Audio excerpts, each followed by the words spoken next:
मेरा नाम संजय कुमार है। मैं एक आईएएस ऑफिसर हूँ, retired as a special chief secretary government of Punjab. और आजकल कई भारत में कई जगह पे कई तरह के प्रोजेक्ट्स वगैरह चलते हैं, उनका मूल्यांकन और के बारे में देखभाल करने पे मैं अभी भी कार्यरत हूँ। आज प्रधानमंत्री जी ने जो लाल किले से अपना भाषण दिया है, उस पे कई बातें बहुत महत्वपूर्ण और बहुत साफ रूप से सामने आई हैं।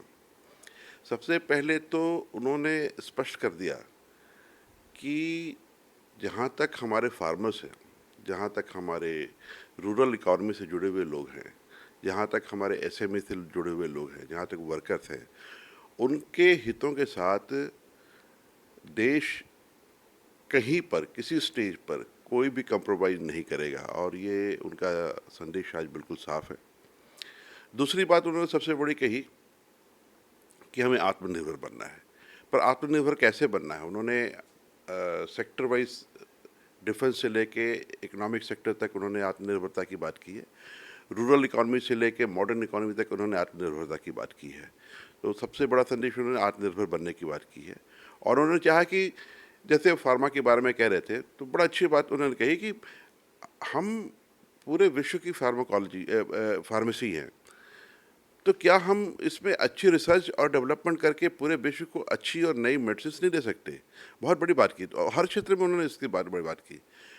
जो मुझे बात और बहुत बड़ी इम्पोर्टेंट लगी, वो है जो उन्होंने टैक्स रिफॉर्म की बात की। सबसे पहले तो उन्होंने कहा कि जो नए इनकम टैक्स लॉ आया है, और जो उन्होंने सबसे बड़ी बात की कि जीएसटी की बात की, क्योंकि जीएसटी को चलते हुए लगभग 2016 से लेकर अब तक काफ़ी समय हो गया है, और कई चीज़ें उभर के सामने आई हैं कि जीएसटी में लोगों को क्या-क्या मुश्किलें आ रही हैं।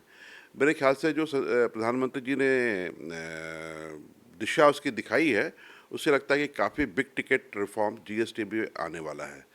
तो मुझे लगता है कि प्रधानमंत्री जी ने इस बार देश के लाल किले से एक नए भारत की रचना कैसे हो और किस शेप में हो, उसके बारे में एक बड़ा संदेश दिया है।